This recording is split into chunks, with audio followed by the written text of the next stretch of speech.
We are talking Princess Diana today, the Princess of Wales. Hello, everyone. My name is Marcello. Welcome to the discussion forum for In Vigor Love, a publication sponsored by the Clinics of David, where we believe a clinic or hospital is way more than just a mechanic shop for the body. We believe healthcare offers an opportunity to nourish the human soul as well. The Clinics of David, the urgency of courage. The topic of our discussion today is the Princess of Wales, Princess Diana. And joining me for our discussion at this time is our co-host, Danny Jimenez. Welcome, Danny. Thank you, Marcello. Princess Diana, Princess of Wales, touched countless lives across the globe, a very towering figure indeed. But at age 36, on August 31st, 1997, we lost a royal gem. What did the world lose on that day? The world lost a humanitarian. The world lost a world lover. The world lost the Mother Teresa of her day. It was a very sad loss because it was an untimely death. Diana had came on the scene and she had shared a certain kind of love, an unconditional love with the world, a brand of love that was, has been rarely been seen across the decades and the time span that the earth has been alive. And so Diana, the loss of Diana was a very touching and deeply, deeply hurtful loss. She had erupted on the scene when she became engaged to Prince Charles.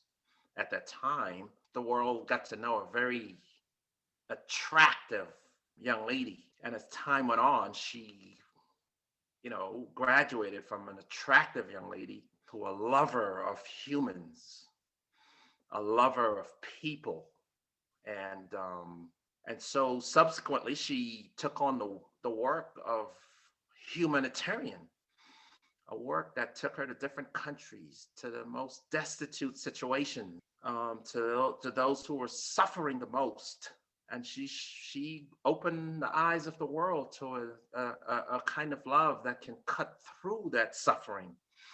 And so on August 31st of 1997, the world lost a true gem, a true humanitarian, a true lover of humans.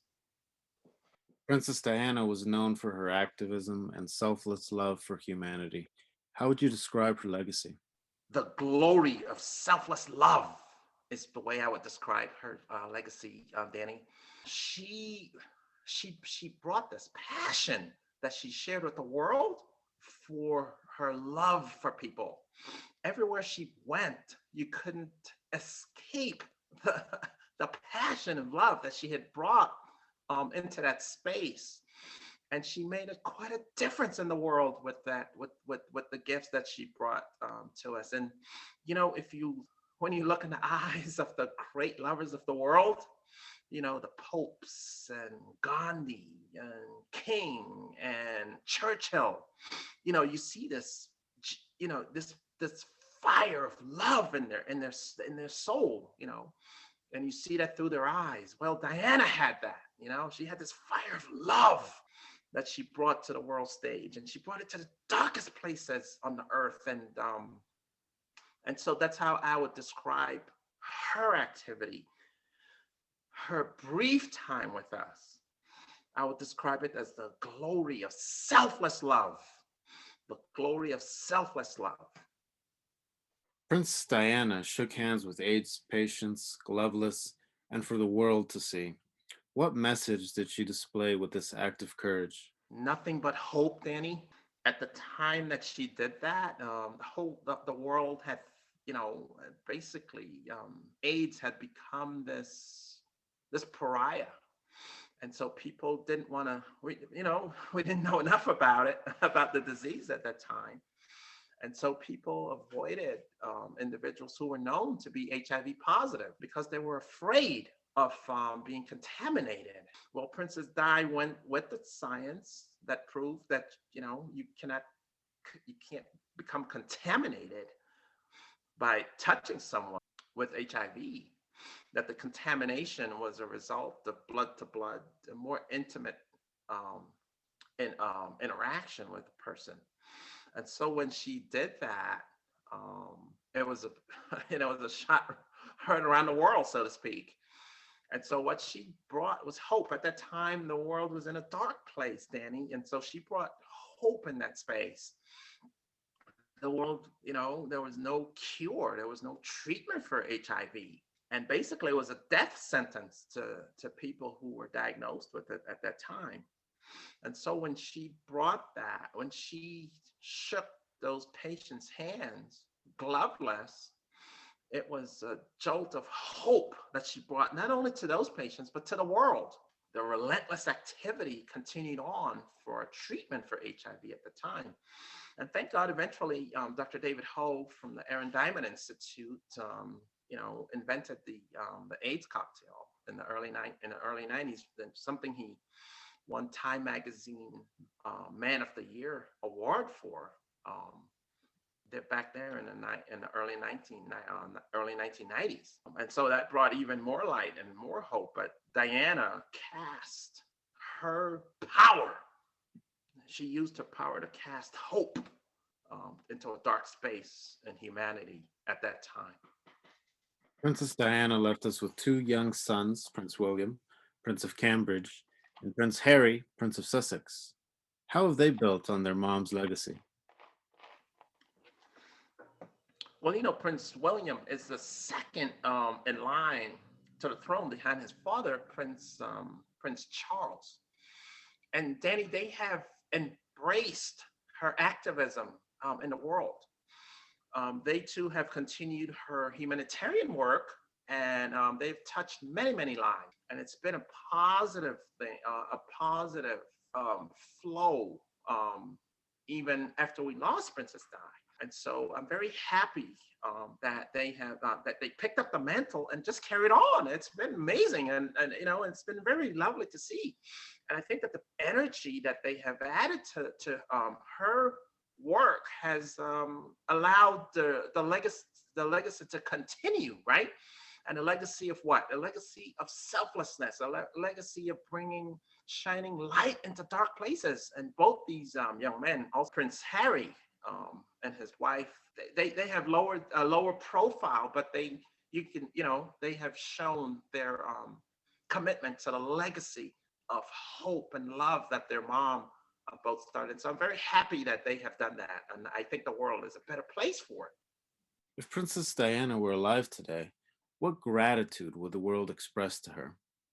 Well, her children have carried on her work in a very humble way.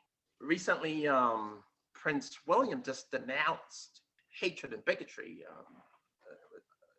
that was expressed by some fans in Europe, and that's a good thing. The world is grateful for the gifts that Princess Di has shared with us. Beginning with her work before the boys were born, her own activism and her own intense focus on bringing shining light into dark places, and then bearing these boys, and these boys have both taken on the mantra of the same philosophy that Princess Di came on the world stage with. And so I would say gratitude for her, and then the work that her children have carried on since she passed away. You have described Princess Di as the glory of selfless love. Why do you describe her that way? Because she brought happiness to sad places, because she brought light to dark places, because she brought hope where places were in hopeless places, Danny. And that is what is more magical, what is a bigger gift than that, right? These are gifts that are unquantifiable. These are that are priceless. And so she brought virtues that you can't buy with money. You know, either have them or you don't. And so the glory of selfless love is the way that I describe her, because it captures her work perfectly, and of bringing light to darkness, hope to the hopeless, joy to the joyless. So that's the reason that I chose to use those words to describe an incredible human being that made a big difference on the world stage. As her legacy continues to build some 23 years after her passing, the impact of Princess Diana remains. How can we as individuals help to carry that beacon of light? It's a question we must all ponder. Thank you for joining us, everyone, and please remember to keep spreading the love. I'm Danny Jimenez, and we'll see you next time. Bye.